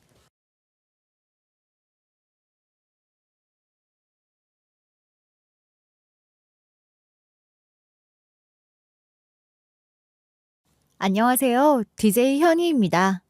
오늘의 사연 시작해 보겠습니다. 안녕하세요. 여러분은 가족이 뭐라고 생각하시나요? 누군가 저에게 가족은 피로 맺어지는 게 아니라 함께한 시간과 진심으로 이어지는 거라는 말을 해준 적 있는데요. 당시엔 도대체 무슨 소리인가 싶었지만 지금에 와선 이 말보다 더 와닿는 말은 없다는 생각이 들어요. 왜냐하면 제 곁엔 마음이 부족하면 어떡하나 두려울 정도로 소중한 존재가 있거든요. 만약 단 한 사람이라도 인생을 걸고 지켜주고 싶은 사람을 만난 적이 있다면 제가 들려드릴 사연에 공감할 수 있을 겁니다. 그러면 지금부터 시작할게요. 저는 40대 초반으로 눈에 넣어도 아프지 않을 정도로 사랑하는 딸이 하나 있는 여자입니다. 무슨 일이 있어도 딸 하나만큼은 꼭 지켜주고 싶다는 마음이 커요. 원래 저는 고아로 자라서 항상 가족이 생기기를 간절히 바랐어요. 다른 사람들은 전부 가족이 있는데 저는 혼자만 외로움을 감당하며 살았으니까요. 그래서 저는 시장에서 일하며 만난 트럭 운전수와 결혼했습니다. 사실 드라마에 나오는 것처럼 첫눈에 반했다거나 열렬하게 사랑하는 건 아니었지만 저를 많이 좋아해주고 적극적으로 다가오길래 수락했던 거예요. 혜란 씨, 제가 진짜 물 한 방울 안 묻히고 살아갈 수 있게 해줄게요. 다른 건 다 필요 없고 혜란 씨만 곁에 있으면 충분해요. 이렇게 사랑하는 여자를 만날 수 있을 줄은 몰랐어요. 다신 없을 인연인데 꼭 저랑 결혼해 주세요. 어떤 분들은 이런 말은 남자들이 숨 쉬듯이 뱉는 멘트인데 왜 속아 넘어갔냐고 손가락질할 수도 있어요. 하지만 신랑은 실제로도 약속했던 것처럼 저를 사랑해줬습니다. 그냥 저는 아침에 눈 뜨고 잠에 드는 순간까지 사랑에 둘러싸인 것처럼 살았던 것 같아요. 본인이야말로 계속 운전하느라 다리가 아프고 발이 부었을 텐데 저를 걱정하면서 따뜻한 물에 마사지를 해줬거든요. 그리고 제가 한 번은 감기 기운이 있어서 뻗어 누웠던 적이 있었는데요. 밤새 수건을 갈아가며 이마에 얹어주고 간호해줬습니다. 그동안 아프더라도 혼자 견뎌내는 삶을 살았기 때문에 얼마나 감동스러웠는지 몰라요. 게다가 신랑은 아무리 늦게 퇴근하는 날이 있더라도 제가 좋아하는 붕어빵이나 딸기 주스를 사다 줬어요. 이렇게 지극정성으로 저를 아껴주니 저 역시 내조에 최선을 다할 수밖에 없었죠. 당신 오늘 저녁에 먹고 싶은 거 있어? 내가 해줄 테니까 뭐든 말만 해봐. 이 정도는 나 고생시키는 거 아니니까 미안해하지 말고. 어차피 당신이 맛있게 먹으면서 엄지손가락 보여주면 금방 힘이 난단 말이야. 겨우 그 정도로 당신한테 진짜 힘을 줄 수 있어? 그러면 뭐 밥 안 먹어도 엄지손가락 세워줄 수 있는데. 굳이 배부르지 않아도 당신 얼굴만 봐도 나는 속이 든든해지는 것 같거든. 그냥 당신 먹고 싶은 걸로 먹자. 그렇게 저는 나름대로 성공한 결혼 생활을 하고 있었습니다. 하지만 금실이 좋은 편임에도 불구하고 계속 아이가 생기지 않더라고요. 이쯤 되면 소식이 들려오는 게 맞는 것 같은데 영문을 몰랐어요. 신랑 역시 저한테 눈치를 주진 않았지만 의문스러워하는 눈치였죠. 결국 저는 원인을 알아보기 위해 병원을 찾아갔습니다. 그런데 저로 인해 임신이 어렵다는 진단을 받게 됐어요. 딱히 건강에 문제 있다고 생각해 본 적이 없었기 때문에 당황스러웠죠. 물론 제일 큰 감정은 신랑한테 미안하다는 생각이 들더라고요. 뭔가 스스로 아내로서 제 역할을 하지 못하는 기분이 들어 면목 없었거든요. 그래도 신랑이 저를 워낙 사랑해줬기 때문에 다독여줄 거라 믿었던 것 같아요. 하지만 신랑은 제 예상 밖으로 완전히 돌변해버렸습니다. 그러면 우리는 애 없이 살아야 한다는 거야? 겉으로 멀쩡해 보이는 젊은 남녀가 사는데 애가 안 들어서면 사람들이 뭐라고 생각하겠어? 당신 때문에 내 인생까지 망한 거잖아. 이거 쪽팔려서 어떡할 거야? 신랑이 이렇게까지 난폭하게 굴 수 있는 남자인 줄은 처음 알았습니다. 여태까지 신랑은 저를 조금도 놀라게 하고 싶지 않다는 이유로 걸음도 살살 걷고 문도 조심스럽게 닫는 남자였는데요. 제가 임신이 어렵다는 것을 안 이후부터 문을 쾅쾅 닫고 들어와서는 발로 신발장까지 걷어찼어요. 심지어 제가 밥 차리느라 늦게 나오면 예의 없다면서 눈에 보이는 대로 물건을 집어던지더라고요. 결국 저는 신랑에게 머리채까지 잡혀 질질 끌려다닌 적도 있었습니다. 오죽 안쓰러웠으면 이웃분들이 먼저 괜찮냐고 물어보실 정도였어요. 아이고 얼굴 상한 거 좀 봐. 저대로 놔둬도 되는 건지 모르겠네. 이러다 사람 잡을까 봐 걱정돼. 매번 고래고래 소리 지르는 꼴이 도망가는 게 낫겠어. 뭐 대신 신고라도 해줄까? 마음고생해서 그런지 살도 빠졌네. 어차피 신고해봤자 가족끼리 해결하라는 말이 돌아온다고는 하기는 하던데. 아니면 내가 친척한테 알아봐 줄 테니까 도망이라도 갈래? 처음 이사 왔다고 인사 왔을 때는 곱기만 하더니 사람이 초췌해진 거 좀 봐. 바깥에서도 이렇게 걱정하실 정도라면 그냥 서로 갈라서는 게 맞지 않나 싶었습니다. 결국 저는 신랑에게 이혼을 몇 번 요구하기도 했어요. 나 때문에 인생 망한 것 같고 고개 들고 다니기 창피하다면 그냥 갈라서자. 어차피 우리 사이에 더 이상 정도 없는데 굳이 붙어 살 필요 없잖아. 매번 내 얼굴만 보면 화가 난다며. 그냥 당신을 위해서도 헤어지는 게 맞아. 지금 누구 입에서 먼저 이혼이란 말이 나오는 거야? 당신은 나한테 사죄하면서 살아도 모자랄 판에 그냥 이혼으로 입 닫겠다는 거지? 진짜 양심이 없어도 이렇게 없을 수 있어? 어디서 자격 없는 여자가 쉽게 이혼을 꺼내? 제가 숨만 쉬어도 치를 떠는 주제, 왜 이혼을 막는 건지 어이가 없었습니다. 하지만 저는 갈 곳도 없고 친정도 없었기 때문에 그냥 신랑과 살 수밖에 없었어요. 그런데 어느 순간 신랑의 관심이 저한테서 떨어져 나갔습니다. 왜냐하면 신랑이 다른 여자랑 바람이 나버렸거든요. 처음에는 그냥 일이 잘 풀려서 기분이 좋은 줄 알았는데요. 저한테 대시하던 시절에도 뿌리지 않던 향수를 뿌리며 멋부리더라고요. 솔직히 여자로서의 자존심이 상한다거나 배신감을 느끼지는 않았던 것 같아요. 그저 하루빨리 신랑이 상간녀와의 결혼을 꿈꾸기를 바랐죠. 그래야만 제가 신랑한테서 탈출할 수 있을 것 같았으니까요. 결국 신랑은 얼마 가지 않아 상간녀와 살림을 차리기 위해 저한테 이혼을 요구했습니다. 이미 눈치채고 있었겠지만 나는 사랑하는 여자가 생겼어. 당신과 다르게 몸도 건강해서 내 아이를 낳아줄 수 있대. 만약 나한테 정이 조금이라도 남아있으면 순순히 이혼해줘. 어차피 당신도 나랑 갈라서고 싶어 했잖아. 당연히 저는 신랑의 요구를 순순히 들어줬습니다. 그동안 애가 닳도록 기다려왔던 순간이니까요. 하지만 신랑 앞에서는 심기를 거스르지 않기 위해 아쉽고 상처받은 척했어요. 물론 속마음은 너무나 반갑고 행복했고요. 아무리 우리 사이가 예전 같지 않았다고 해도 당신이 나 말고 새로운 여자를 만날 줄은 몰랐네. 솔직히 상처받지 않았다고 하면 거짓말이야. 그래도 당신이 사랑에 빠지면 얼마나 좋은 남자가 되는지 알고 있으니 행복하길 바랄게. 야, 그렇게 말하면 내가 뭐가 되냐? 원래 청혼할 때는 당신이 내 인생 마지막 여자가 될 거라고 믿었는데 그냥 서로 인연이 아니었던 건가 봐. 나도 당신이 잘 살아갈 수 있기를 응원할게. 그렇게 저는 임신도 쉽지 않다는 것을 알게 된 만큼 새롭게 가족을 만드는 것은 무리라고 생각했어요. 자연스럽게 혼자서도 살아남기 위해 노력하며 살았죠. 언젠가 늙었을 때를 대비해서 최대한 안 쓰고 모으기만 하면서 지냈던 것 같아요. 어차피 적극적으로 바깥에 나가 교류하는 편도 아니었기 때문에 굳이 저를 꾸밀 필요도 없었거든요. 비록 인생에 낙도 없고 단조롭게 살아가는 일상이었지만 크게 고생스럽지 않다는 것만으로도 감사했어요. 그런데 어느 순간부터 동네에 늦은 시간까지 밖을 나와서 서성거리는 꼬맹이가 있다는 것을 알게 됐습니다. 아무래도 저 역시 고아로 자랐기 때문에 정말 많이 마음이 쓰이더라고요. 그래서 일부러 다가가 우리 집으로 갈 테냐고 물은 적도 있었어요. 혹시 갈 곳 없어서 여기 나와 있는 거야? 만약 괜찮으면 아줌마네 집에 따라갈래? 처음 보는 아줌마라 좀 낯설겠지만 진짜 나쁜 사람 아니거든. 혹시 걱정되면 너만 집에 들어가서 따뜻하게 있어. 아줌마는 밖에 있을게. 됐거든요. 아줌마가 누군 줄 알고 제가 따라가요. 저한테도 집 있어요. 그냥 밖에 나와 있었을 뿐이에요. 괜히 참견하지 마시고 가세요. 저도 이제 집으로 갈 거니까요. 괜히 따라오지도 마시고요. 꼬맹이는 마치 고양이처럼 저를 경계하고 도망가 버렸습니다.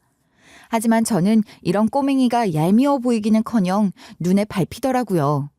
그래서 저는 늦은 시간마다 산책이라도 다니는 척하면서 꼬맹이를 찾아다녔어요. 그리고 항상 바깥에 나와 쭈그려 앉아있는 모습을 보며 곁을 지켜주곤 했죠. 처음에는 또 하냐는 듯이 도망가려고 하더니 제가 외로워서 말동무가 필요하다는 핑계를 대니까 가만히 있더라고요. 아무래도 늦은 시간에 꼬맹이 혼자 나와 있으면 위험할 수도 있으니까 걱정스러웠습니다. 그렇게 시간을 몇 번 같이 보내다 보니 꼬맹이가 애 아빠 혼자 키우고 있는 한부모 가정의 딸내미라는 것을 알게 됐어요. 사실 꼬맹이네 아빠가 한쪽 다리가 불편해서 일자리를 구하는 게 쉽지 않다고 하더라고요. 그래서 부르기만 하면 무조건 달려나가는데 어쩔 수 없이 늦은 시간에 집을 비우기도 해서 꼬맹이는 혼자 밖에 나와 있는 거였어요. 그토록 저한테 틱틱거리더니 사실 집에 혼자 있는 걸 무서워하더군요. 그렇게 저는 꼬맹이를 지속적으로 챙겨주며 자연스럽게 꼬맹이네 아빠랑도 안면이 생겼습니다. 그런데 꼬맹이네 아빠는 제가 꼬맹이를 예뻐하는 데다가 혼자 살고 있다고 하니 살림을 합치자고 하더라고요. 괜히 외롭게 살지 말고 서로 온기 나누면서 살아가면 좋지 않겠어요? 사실 우리 딸한테도 엄마 자리가 비어 있어서 미안했거든요. 분명 엄마가 생긴다고 하면 좋아할 거예요. 한번 진지하게 생각해봐요. 솔직히 꼬맹이네 아빠가 어떤 남자인지 잘 알고 있는 건 아니었어요. 하지만 저는 이미 첫 결혼을 통해 겪어볼 산전수전은 다 겪었다고 생각해서 응하기로 했죠. 비록 딸이 저한테 마음의 문을 활짝 연 것은 아니었어도 엄마가 생겼다고 하면 좋아할 줄 알았습니다. 왜냐하면 딸은 자기 기억에 엄마 손에서 자라본 적 없었다고 했거든요. 하지만 딸은 재혼 소식을 알리니 격렬하게 거부하며 반항하더라고요. 누가 엄마 필요하다고 했어요? 저는 그런 거 바란 적 없단 말이에요. 왜 멋대로 결정하고 통보하시는 건데요? 이러면 제가 기쁘다고 할 줄 아셨나요? 괜히 제가 좋아할 거라고 짐작하지 마시라고요. 갑작스럽게 느껴져서 그래? 우리는 진짜 너를 위해서 결정한 거야. 나중에 커갈수록 엄마 손을 필요로 할 테니까. 안 그래도 너 집에 혼자 있는 거 별로 안 좋아했잖아. 이제는 내가 옆에 있어주는 거니까 마음 놓아도 돼. 그냥 차라리 혼자 있게 놔두세요. 그동안 잘만 지냈는데 왜 이제 와서 억지로 엄마를 만들어주겠다고 하시는 건지 이해가 안 되네요. 아무리 잘해주셔도 저는 마음 열지 않을 거예요. 나중에 후회하지 마세요. 심지어 딸은 어둠 속에 혼자 있을 때도 울지는 않았는데요. 저와 남편의 재혼을 만류하면서 눈물을 터뜨리기도 했습니다. 그동안 살면서 이렇게까지 난처한 적은 없었던 것 같아요. 오죽하면 제가 임신이 어렵다는 사실을 알았을 때보다 더 막막했죠. 왜냐하면 우리 부부는 서로 마음이 통해 재혼한 것도 아니고 딸을 위한다는 마음 하나로 살림을 합친 거였잖아요. 정작 딸이 원치 않는다고 방방 뛰니 미안하더라고요. 아무래도 어린 나이의 딸에게 새엄마라는 존재는 거부감이 드나 싶었죠. 그래도 이미 재혼을 해버렸으니 딸을 위해 지극정성으로 노력해봐야겠다는 생각뿐이었습니다. 일부러 딸을 위해 서점에서 책까지 사다 간식을 만들어줬고요. 뭔가 흥미로워할 만한 이야기를 외워뒀다가 들려주기도 했어요. 그리고 옆집 아주머니에게 간곡히 부탁해서 예쁘게 머리 닦는 법을 배워오기도 했죠. 하지만 딸은 저랑 둘이 시간을 보낼 때마다 결혼을 미루고 집을 나가라고 했습니다. 언제까지 버틸 거예요? 이런 거 다 소용없으니까 그냥 집에서 나가달라고요. 원래 같이 살던 사람도 아니면서 왜 자꾸 엄마 노릇하려고 하세요? 빨리 결혼 취소해요. 도대체 몇 번을 말해야 들어주실 건데요. 그저 제가 얼마나 본인에게 정성스러운지는 관심도 없는 것 같았습니다. 오히려 제가 마음을 다해 노력할수록 거부감을 표현하더라고요. 그런데 얼마 가지 않아 딸이 왜 그토록 발을 동동 굴려가며 빨리 결혼을 물으라고 했는지 알게 됐어요. 글쎄 남편이 한쪽 다리가 불편해서 그런지 열등감도 좀 있고 술만 마시면 거칠게 변하더라고요. 그나마 전 신랑은 맨정신에도 난폭하게 굴었으니 이 정도면 다행인가 싶었습니다. 하지만 제가 아무리 남편한테 무시하지 않는다고 말해도 들어먹지를 않더군요. 만약에 내가 당신을 얕보고 있었으면 왜 재혼하자는 말에 찬성했겠어. 괜히 당신 혼자 땅굴 파서 스트레스 받을 필요 없다니까. 왜 그렇게 불편해하는 건지 모르겠어. 그냥 있는 그대로 나를 믿어주면 되잖아. 그렇게 말만 번지르르하게 하면 내가 좋다고 넘어갈 줄 알아? 분명 나를 한심하게 보는 눈빛 다 읽었다니까. 사실은 나같이 모질이랑 재혼해서 후회하고 있지. 솔직히 말해보라니까. 어차피 나는 당신이 뭔 생각하는지 다 안다고. 아무 생각 없이 눈이 마주쳤을 뿐인데 본인을 낮잡아봤다고 우기니 황당하기만 했습니다. 그리고 남편은 제가 슈퍼주인과 가격에 대해 이야기를 나누었을 뿐인데도 얼굴이 가까웠다면서 난리를 치더라고요. 또 한 번은 제가 재혼한 만큼 시댁에 인사드리러 가야 하는 게 아니냐고 물은 적이 있었어요. 그런데 남편은 시부모님이 이미 세상을 떠나셨다고 말하더라고요. 그래서 저는 이왕 이야기가 나온 김에 외동으로 자랐냐고 물었는데요. 괜히 꼬치꼬치 캐묻고 있다면서 버럭 소리를 지르고 화를 내더라고요. 내가 외동으로 자라왔는지 그런 건 왜 궁금한데? 알면 뭐? 설마 혼자 살아왔다고 하면 동정이라도 해주게? 그런 거 다 필요 없으니까 나에 대해 깊이 알려고 하지 마. 그냥 모르는 대로 살란 말이야. 나야말로 부모나 형제 없이 혼자 살아왔는데 왜 이런 걸로 당신을 동정하겠어. 그냥 시댁 식구가 있는지 궁금했을 뿐이야. 만약 있다고 하면 인사를 드리는 게 맞으니까. 그 정도로 싫으면 안 물어볼게. 솔직히 저한테는 별것도 아닌 걸로 언성을 높이고 집안 물건을 깨부순다고 느꼈습니다. 그래서 이런 순간이 닥칠 때마다 겁을 먹기보다는 딸이 많이 걱정스럽더라고요. 아무래도 저한테 마음의 문도 활짝 열지 않은 상태라 의지할 곳이 남편뿐인 상황일 텐데 저렇게 나오면 어쩌겠어요. 혹시나 남편이 저 때문에 열등감을 적극적으로 드러내는 걸까봐 걱정스러웠습니다. 그런데 딸은 단순하게 집안 분위기를 걱정해 온 게 아니더라고요. 원래 남편이 저런 식으로 구는 사람이란 것을 알고 있었기 때문에 제가 이 집안으로 들어와 힘들어하는 걸 원치 않았던 거예요. 도대체 제가 이걸 어떻게 알게 됐냐면 한번 남편이 술병을 깨버리는 바람에 유리 조각을 치우려다가 손을 다친 적이 있었거든요. 그런데 딸이 제가 잠든 줄 알고 몰래 다가와 밴드를 붙여주더라고요. 그래서 제가 확 눈을 떠버리니 깜짝 놀라서 당황하는 것 같았습니다. 하지만 금세 세모 눈을 뜨면서 저한테 잔소리를 시작했어요. 그러게 왜 결혼 물으라는 말을 안 듣고 버티다가 다쳐요. 제발 좀 집 좀 나가라고 했잖아요. 괜히 저 신경 쓰느라 참지 마세요. 이러는 거 보고 있는 게 더 마음 아프단 말이에요. 나중에 원망하지 않을 테니까 얼른 나가세요. 너 내 걱정하느라 그동안 틱틱거렸던 거구나. 아무리 걱정하고 잔소리해도 나는 네 옆에 껌딱지처럼 달라붙어 있을 거야. 원래 엄마들은 자식 곁을 떠나지 못하는 법이거든. 그러니까 너도 얼른 포기해. 워낙 전 신랑 때문에 마음고생을 심하게 했던 터라 딸에 대한 감동도 더 컸던 것 같아요. 이 조그만 것이 저한테 튕기는 척을 실컷 하더니 속으로는 걱정하고 있었던 거니까요. 이날 이후로 저는 진정 가슴으로 낳은 제 딸이라는 생각을 갖게 된 것 같았습니다. 이전까진 단순히 제 어린 시절이 떠올라 보살폈다면 이제는 진짜 제 자식으로 느껴지더라고요. 그렇게 우리는 진짜 모녀처럼 가까워져서 서로 농담도 주고받고 시간을 함께 보냈어요. 특히 주말 아침이면 누구보다 일찍 일어나 나란히 시장으로 향했죠. 원래 제 앞에서는 성숙하게 보이기 위해 애쓰는 모습이 역력했는데요. 확실히 심리적인 거리가 줄어들고 나선 반찬 투정도 하고 간식 사달라고 조르기도 하더라고요. 하나도 밉지 않고 그저 안아주고 싶을 만큼 사랑스럽기만 했습니다. 엄마, 저 나중에 생일 되면 케이크 사주실 수 있어요? 엄청 화려하지 않아도 되고 그냥 케이크면 좋아요.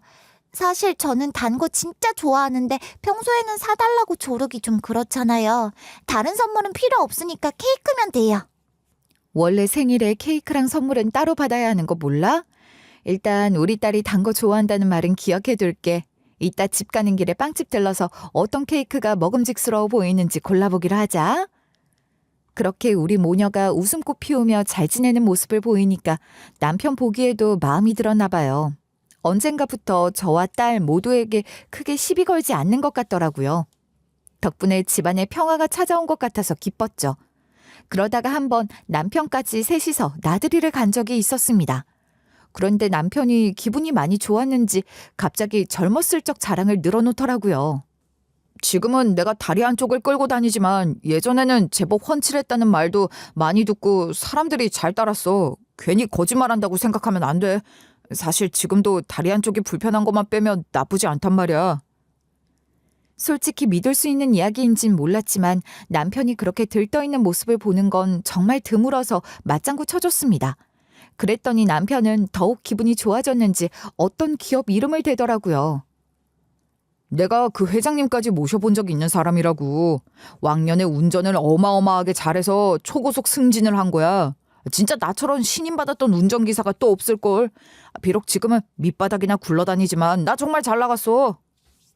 하도 남편이 으스대면서 자랑하니까 우리 딸도 덩달아 기분이 좋아졌나 봐요. 애초에 저보다 오랫동안 같이 살아온 딸조차 눈을 동그랗게 떴을 만큼 남편이 싱글벙글했으니까요. 그래서 딸이 남편의 말을 받아준답시고 입을 열었습니다. 그러면 그 회사 가서 아빠 이름 대면 회장님 만날 수 있는 거 아니에요? 제가 아빠 딸이라고 하면 용돈도 주실 것 같은데요. 나중에 얼굴이라도 뵈러 가면 어떨까요? 분명 반가워하실 것 같아요. 충분히 어린 딸이 꺼낼 수 있는 말이었고 기분 나쁠 구석은 없었다고 생각합니다. 그런데 여태까지 자랑하던 사람 어디 갔냐는 듯이 남편은 인상을 구기며 고함치더라고요. 누가 그런 말을 하래? 당장 그 입 다물지 못해? 너 어디 가서 입 조심해라. 아무리 어려도 하고 싶은 말 다 내뱉으며 사는 거 아니다. 다시 한 번 더 그런 말을 꺼내다가는 가만두지 않을 줄 알아. 아무래도 남편은 한쪽 다리가 불편한 만큼 열등감을 갖고 있어서 예전에 잘 나가던 시절에 알고 지내던 사람들이랑은 다시 만나고 싶지 않은 눈치였습니다.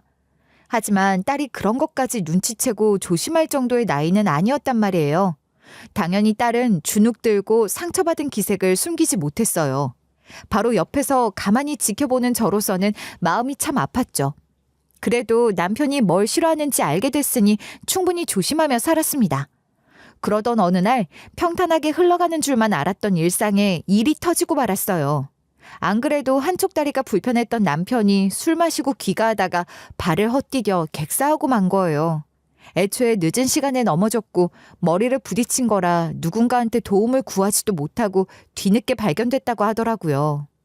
아무리 크게 정부치고 살진 않았더라도 한 집에 살았기 때문에 가슴이 참 먹먹했습니다. 특히 딸이 많이 걱정돼서 어떻게 해야 할지 모르겠더군요. 그런데 딸은 장례식에서 울지도 않고 제 껌딱지로 붙어 있었어요. 처음에는 충격이 너무 커서 그러는 줄 알고 숨이 막히도록 안쓰러웠죠. 그런데 딸이 울지도 못하고 제 곁에 있었던 건 다른 이유가 있더라고요. 엄마, 이제 아빠가 돌아가셨으니까 저랑은 아무 사이도 아니게 되는 거예요.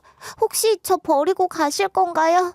이제부터 반찬 투정도 안 하고 얌전히 말 잘 들을 테니까 저 계속 엄마랑 살면 안 되나요? 딸은 남편이 세상을 떠난 것 때문에 힘들어하는 게 아니었습니다. 이제 남편이 떠나버렸으니 제가 본인을 버리고 갈까봐 걱정하는 거였어요. 당연히 저는 화들짝 놀라서 딸을 안아주며 달랬습니다. 그게 무슨 소리야. 이 세상에 자기 자식 버리고 가는 부모가 어디 있어. 너는 누가 뭐래도 내 딸이야. 절대로 버리고 가는 일 같은 건 없어. 앞으로는 그런 걱정하지 않아도 돼. 내가 널 두고 어딜 가겠어. 정말이죠? 엄마가 먼저 약속하신 거니까 나중에 말 바꾸시면 안 돼요. 무조건 어디를 가도 저 데려가셔야 해요. 아무리 힘들어도 저랑 같이 있어요. 괜히 저 위안답시고 두고 가지 마세요. 평생 엄마 딸 하고 싶어요. 그제야 딸은 마음 놓고 제 품 안에서 눈물을 쏟아냈습니다. 이렇게 슬퍼하고 있던 마음을 억누르고 씩씩해 보이기 위해 노력했을 것을 생각하니 얼마나 가슴이 찢어졌는지 몰라요. 그래도 딸은 생각보다 씩씩하게 잘 이겨내는 것 같았습니다. 조금 더 시간이 지나니까 오히려 저를 위로하기도 하더라고요. 엄마, 혼자 저를 키우게 된 게 힘드실 것 같긴 하지만 차라리 아빠 때문에 고생하시는 모습 안 보게 된 건 다행이에요. 괜히 눈치 보지 않고 편안하게 집에 있어도 돼서 좋아요. 그러니까 엄마도 이젠 마음 아파하지 말고 앞으로만 생각해주세요. 벌써 너한테 이런 말을 듣게 되다니 신기하구나. 아직 어린데 너무 빨리 성숙해진 것 같아서 안쓰럽기도 해. 굳이 엄마 생각한다고 배려하려고 애쓰진 않아도 된다. 아직 너는 어리광 피워도 될 나이니까. 그렇게 우리 모녀는 서로 아끼고 사랑하며 일상을 이어갔습니다. 가끔씩 딸의 친구들을 초대해서 저녁을 만들어주기도 했는데요. 다들 우리 모녀가 너무 다정하고 사이좋아 보인다며 부럽다고 칭찬하더라고요. 남들이 보기에도 어색하지 않은 사이 같아서 기뻤습니다. 그러던 어느 날 딸이 학교를 다녀와서 배가 아프다고 하더라고요. 처음에는 단순히 급하게 먹었거나 과식을 해서 아픈 건 줄 알았어요. 그래서 오랜만에 어리광 받아주며 엄마 손은 약손 해주려고 했죠. 우리 딸 오랜만에 처음 봤을 때로 돌아간 것 같네. 여기 누워봐. 엄마가 쓰다듬어주면 좀 나을 거야. 그냥 배 아플 땐 약 먹는 것보다 이렇게 천천히 쓸어주는 게 훨씬 효과가 좋을 때가 있거든. 일단 재우면 나아지지 않을까 싶어서 자장가라도 불러주려고 했어요. 그런데 아무 생각 없이 딸의 배에 손을 얹은 순간 뭔가 이상하다는 생각이 드는 거예요. 글쎄 제 손에 정체를 알 수 없는 단단한 덩어리가 느껴지는 것 같았습니다. 그때부턴 절대로 낙천적으로 생각이 돌아가질 않더라고요. 애써 마음을 침착하게 먹으려고 해도 불안한 방향으로 떠올리게 됐어요. 결국 저는 딸을 데리고 부랴부랴 병원에 갔습니다. 제발 제가 과도하게 걱정한 거란 진단이 떨어지기를 기다렸어요. 하지만 의사는 피 검사를 권유하더라고요. 일단 의사가 말하는 거니까 따를 수밖에 없었죠. 그런데 혈액 수치가 영 이상하다고 하는 거예요. 결국 딸은 영상 검사까지 받아야 했습니다. 솔직히 검사를 받고 결과를 기다리는 내내 피가 마르는 심정이었던 것 같아요. 분명 일상을 해맑고 신나게 잘 지내던 딸이 왜 이렇게 많은 검사를 받아야 하는지 이해할 수 없었거든요. 혹시나 제가 안일하게 지나쳐버리는 바람에 딸이 아픈 걸까봐 자책도 많이 했습니다. 그저 제가 할 수 있는 건 딸 대신 아프게 해달라고 비는 것뿐이었어요. 하지만 딸의 몸에선 종양이 발견되고 말았습니다. 아니 선생님, 이 작은 몸에 어디 종양이 생길 수 있단 거예요? 그동안 우리 딸이 어디 아프다고 한 적도 없었는데요. 도대체 제가 뭘 어떻게 했어야 딸이 건강했을까요? 아무래도 제가 많이 부족한 엄마였나 보네요. 딸은 신경모 세포종이라고 하는 병에 걸렸다고 했습니다.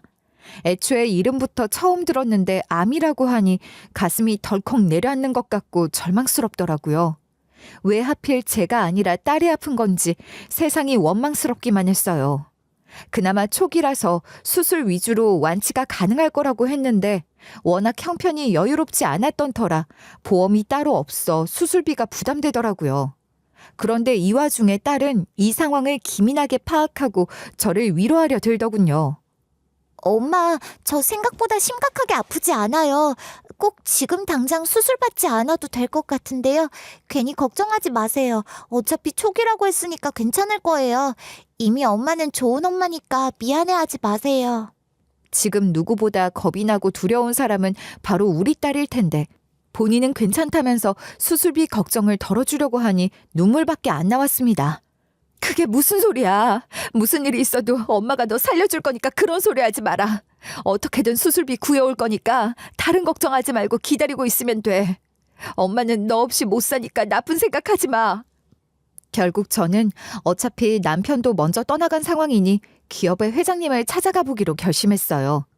그렇게 남편 본인이 자부하던 시절을 함께 했는데 이 정도 수술비는 도와줄 수 있는 것 아니겠나요? 어차피 한 기업의 회장한텐 큰 돈도 아닐 거잖아요. 그렇게 저는 남편의 사진을 들고 기업을 찾아갔습니다. 물론 호락호락하게 회장님을 찾아뵐 수는 없었어요. 제발 한 번만 뵐 수 있게 해주세요.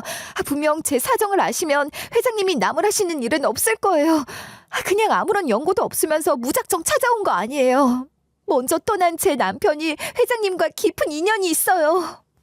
거의 무릎을 꿇고 사정사정해서 얼굴을 마주한 건 바로 회장님도 아니고 회장님의 비서들이었습니다. 그래도 회장님에게 제 사정을 전달할 기회를 가질 수 있게 된 것만으로도 감사하더라고요. 그런데 비서들에게 제 남편의 사진을 보여주자 다들 혼란스러워하기 시작했어요. 누가 보면 수배 전단지를 들고 온 건가 싶을 정도로 웅성대더군요. 그전까진 단정하고 품위 있는 태도를 갖추고 있었는데 하나같이 호들갑 떨기 시작했습니다. 결국 요란스러운 분위기에 회장님이 직접 왜 그러냐며 나오셨죠. 그런데 회장님도 제 남편의 사진을 마주하고 얼굴이 굳어지더라고요. 솔직히 제가 뭐 잘못한 건가 싶어서 두려운 마음도 있었던 것 같아요. 하지만 저는 여기까지 찾아온 목적이 분명하지 않겠어요? 당장 저들의 혼란보다 제 딸부터 살려야 한다는 마음이 간절했습니다. 안녕하세요. 갑작스럽게 찾아와서 죄송합니다. 이 사진 속 남자가 제 남편인데 먼저 세상을 떠났어요. 어떻게든 혼자서 딸을 키우고 있는데 암에 걸리는 바람에 수술비가 필요해요. 제발 한 번만 도와주세요. 수술비를 구해야 딸을 살릴 수 있어요. 제 말이 끝나자마자 회장님은 깊은 한숨을 내쉬었습니다. 이 녀석이 벌써 세상을 떠났단 말입니까? 도대체 어떻게 이렇게 일찍 가버린 건가요? 마지막 눈 감을 때까지 어떻게 살았는지도 들려주시겠어요? 설마 이런 소식으로 찾아올 줄은 몰랐네요. 저는 차근차근 남편과 재혼한 사이라는 것부터 현재까지의 모든 상황을 밝혔습니다. 그리고 회장님이 들려주신 이야기는 너무나 뜻밖이었어요. 일단 남편은 회장님의 총애를 한몸에 받던 운전기사가 맞았다고 하더라고요. 그래서 몇 번씩이나 회장님 댁에 초대받을 만큼 사이가 좋았다고 했습니다. 특히 회장님은 남편이 고아로 자란 데다가 여동생을 뒷바라지하는 충실한 사람이었기 때문에 기특하게 여기셨다고 하더군요. 오죽하면 남편의 여동생도 집에 몇 번 초대하고 대학 등록금까지 지원해 주실 만큼 아껴주셨다고 했어요. 자네 동생은 이제 등록금 문제가 해결됐으니 크게 근심하지 않아도 되는 거 맞지? 혹시 이거 말고도 필요한 게 있다고 하면 언제든지 속 시원히 말하라고 전해주게. 이 정도는 충분히 해줄 수 있는 사이니까. 지금까지도 받은 게 너무 많은데 어떻게 더 말하라고 하겠어요. 앞으로는 제가 뒷바라지 할 테니까 회장님께서 너무 걱정하지 않으셔도 돼요. 앞으로 회장님께 은혜 갚을 생각만 해도 벅차거든요. 뭘 갚겠단 거야? 그런 거 필요 없으니까 자네랑 동생이랑 행복하게 사는 모습 보여주면 돼. 원래 이 세상이 아무리 각박하더라도 자네 같은 사람이 잘 되는 게 바로 정의거든. 꼭 나한테 정의를 보여주게나. 사실 저는 여기까지 들었을 때 감동하기보다는 당황스러운 마음이 더 컸습니다. 왜냐하면 저는 남편에게 시누이의 존재를 들은 적 없었으니까요. 특히 우리 딸도 남편한테 형제나 남매가 있다는 이야기는 한 적 없었거든요. 그런데 회장님의 이야기를 듣다 보니 왜 그런 건지 알게 됐어요. 글쎄 시누이가 회장님의 아드님과 눈이 맞아버린 겁니다.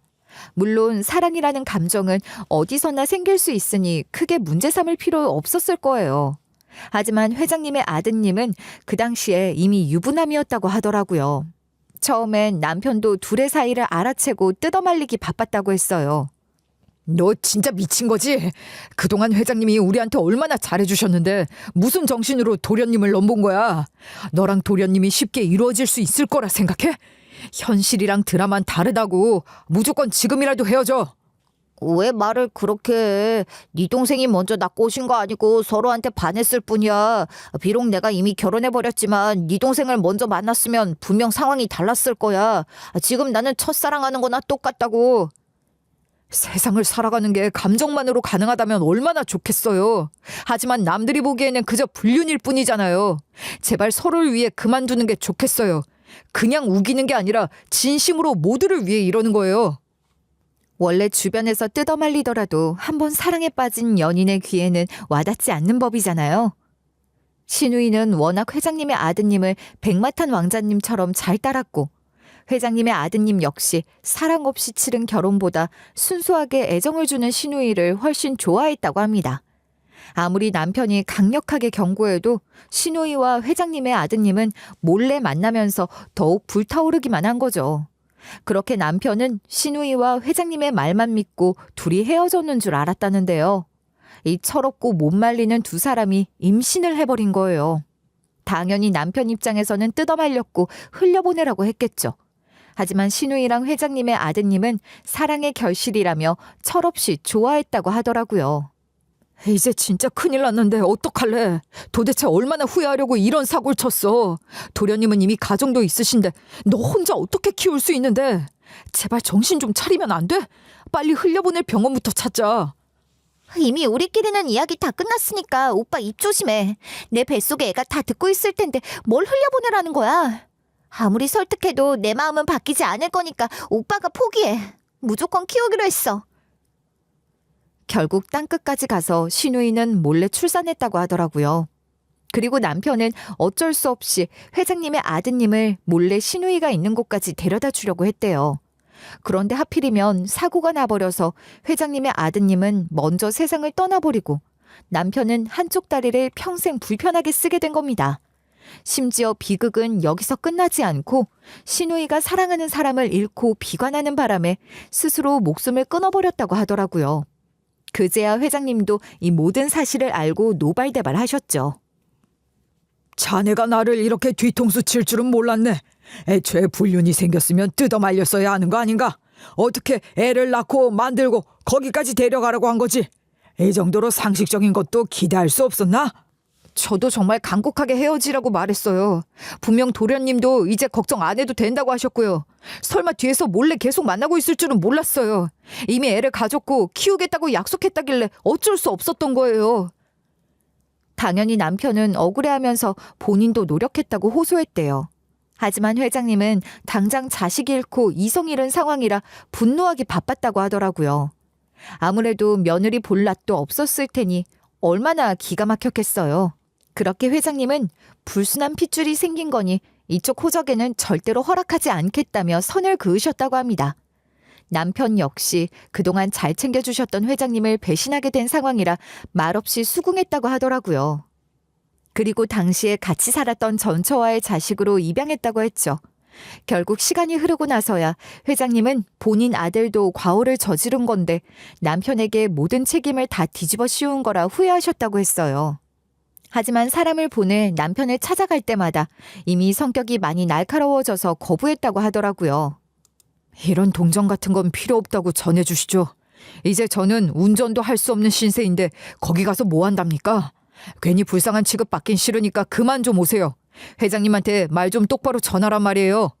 물론 저는 남편의 이런 태도가 단순히 성격이 날카로워져서 그랬다고 생각하지 않았습니다. 아무래도 다리를 다쳐 사람들의 시선이 달라졌기에 성격이 괴팍해진 부분도 분명 있었겠지만 회장님에 대한 사죄의 마음이 남아있어서 거절했을 것 같았거든요. 예전에 딸이 회장님을 찾아가서 용돈 받으면 안 되냐고 물었을 때도 이런 맥락으로 예민하게 반응했을 거라고 추측하게 되더라고요. 그래서 저는 남편이 더 이상 회장님에게 손 벌리고 싶지 않아 했다는 이야기를 전해드렸어요. 역시나 회장님도 진지하게 마음 아파하시면서 눈물 흘리시더라고요. 그래요. 분명 그 녀석이라면 그런 식으로 나왔겠죠. 이제 와서 제가 후회해도 아무 소용없겠지만 그 녀석이 살아있을 때 한 번이라도 허심탄회하게 이야기 나눴으면 좋았겠네요. 사람을 보내지 말고 직접 찾아갈 걸 그랬어요. 결국 우리 딸은 회장님의 도움을 받아서 무사히 수술을 받을 수 있었습니다. 하지만 수술 전날까지도 병원 침대에 누워있는 딸을 보면서 눈물을 참기 어려웠어요. 아직 어린 딸이 수술 바늘까지 꼽고 이런 경험을 해야 한다는 게 너무 마음 아팠으니까요. 하지만 딸이 의지할 곳은 저 하나밖에 없잖아요. 괜히 약한 척하고 있을 게 아니라 딸에게 든든한 편이 되어줘야 했습니다. 우리 딸 너무 걱정하지 말고 잘 다녀오자. 잠깐 자고 일어나면 되는 거라고 생각하는 거 어때? 엄마도 어디 안 가고 병원에 있을 거니까 걱정하지 마. 그리고 다 나으면 우리 뭐 먹고 싶은지도 이야기하자. 엄마, 저 너무 겁먹지 않고 있으니까 걱정하지 마세요. 혼자 있었으면 좀 많이 무서웠을 것 같은데 엄마랑 같이 있어서 괜찮아요. 대신 저 눈 떴을 때 바로 엄마 찾을 수 있도록 어디 가지 마세요. 도대체 이 작고 여린 아이가 어떻게 이렇게 씩씩하고 성숙한 마음을 갖고 있는지 모르겠어요. 오히려 저를 위로해주면서 보조개가 푹 패이도록 환하게 웃어주더라고요. 그렇게 저는 딸의 수술이 끝나기를 기다리면서 피가 마르는 심정이었습니다. 그냥 누군가 곁을 스쳐 지나가기만 해도 심장이 몇 번 내려앉는 기분이었죠. 부디 제가 대신 아파도 되니까 딸이 무사히 수술을 끝내고 나올 수 있기를 바랐던 것 같아요. 얼마나 많은 눈물을 흘렸으면 어지러울 정도였으니까요. 다행스럽게 딸은 수술을 무사히 잘 마쳤고 수술 부위도 잘 아물었습니다. 덕분에 일상생활로도 순조롭게 돌아올 수 있었어요. 다만 병원에 가서 정기적으로 혈액 검사를 받긴 해야겠죠. 당장 완치라는 말을 들을 수는 없었지만 재발 조짐이 없다는 것만으로도 감사하더라고요. 그리고 회장님은 저에게 한 가지 질문을 하셨습니다. 혹시 딸을 제 친손녀로 올리고 싶은 생각이 있습니까? 저는 무조건 혜란 씨 의견에 따르려고 해요. 그러니 어떤 부담을 갖고 고민하진 않았으면 좋겠습니다. 일단 저는 어떤 쪽으로 갔으면 좋겠다는 생각도 없어요. 이 시점에서 충분히 고민해봐야 할 부분이긴 하네요. 다만 제가 결정해도 되는 건지 모르겠고 이런 큰 사정이 있다는 걸 딸한테 알려도 될지 모르겠어요. 지금 당장 답을 드리지는 못할 것 같으니 기다려주세요. 어떤 쪽이 과연 딸을 위한 것인지 확신할 수가 없어서 몇 날 며칠을 골머리 앓았습니다. 그런데 진짜 신기하게도 꼭 딸이 제 마음을 아는 것처럼 말을 건네더라고요. 엄마, 저는 엄마 뱃속에서 나온 딸은 아니지만 엄마 딸로 살 수 있어서 행복해요. 꼭 엄마를 만나기 위해 태어난 것 같아요. 만약 저한테 선택권이 있었으면 아빠가 아니라 엄마 딸로 태어나고 싶어요. 엄마로 살면서 들을 수 있는 최고의 칭찬이다. 엄마도 네 엄마로 살 수 있어서 정말 행복해. 무슨 일이 있어도 너 하나만은 지키고 싶다. 많이 부족할 텐데 항상 엄마를 아껴주고 잘 따라줘서 진심으로 고마워. 그렇게 저는 정답을 알 수 없던 고민을 해결했습니다. 바로 다음 날에 회장님을 만나 결정을 알려드렸어요. 아무래도 저랑 딸은 서로 모녀로 살아가야 할 것 같아요. 한시도 떨어져 있고 싶지 않고 서로가 아니면 안 되거든요. 혹시 손녀가 궁금하신 거라면 가끔 놀러 오세요. 어떤 사정이 있었는진 아직 말할 수 없겠지만 충분히 즐거운 시간 보낼 수 있을 거예요. 손녀를 도로 데려오고 싶어서 강요하려던 건 아니에요. 애초에 제가 나쁜 말로 떠맡겼던 소녀인데 마음대로 굴 순 없겠죠. 진심으로 어떤 게 손녀와 혜란 씨를 위한 선택인지 궁금했을 뿐입니다. 그렇게 회장님은 조용히 제 의견에 찬성해 주셨습니다. 대신 생활비가 부족하지 않도록 지원해 주셨을 뿐만 아니라 넓고 쾌적한 집으로 이사 갈 수 있도록 도와주셨어요. 아무래도 본인 손녀임에도 불구하고 여태까지 제대로 찾아오지 않고 책임지지 않았던 게 마음에 걸리셨나 봐요. 선뜻 제 딸한테 다가오지는 않으셨지만 가끔씩 딸의 사진을 보내드리면 좋아하시더라고요. 그리고 회장님은 저를 통해 남편의 납골당도 다녀가셨습니다. 자네가 나를 보면 뭐 이제 와서 저러냐고 흉볼 수도 있겠지.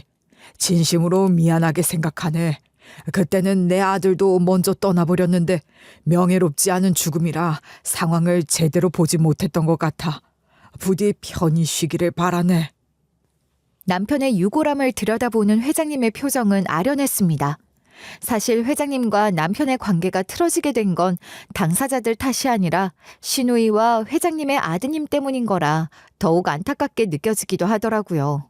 그리고 얼마 전에 우리 딸은 병원에서 아주 반가운 소식을 들었습니다. 그동안 1년 넘게 관찰해 왔는데 큰 문제 없었기 때문에 완치 판정을 받은 거예요. 엄마, 저 이제 병원 안 가도 괜찮은 거죠? 지금 꿈인가 생시인가 도저히 믿기지 않는데 볼 한번 꼬집어 주시면 안 될까요? 한번 제대로 따끔해야 믿을 수 있을 것 같아요. 이제 진짜 하고 싶은 거 다 할 거예요. 여태까지 의젓하고 의연한 척은 혼자 다 하더니 병원에 안 가도 된다니까 너무 좋아하는 모습을 보면서 마음이 정말 애틋했습니다. 그리고 딸은 본인이 말했던 대로 하고 싶은 것들을 마음껏 하고 있어요.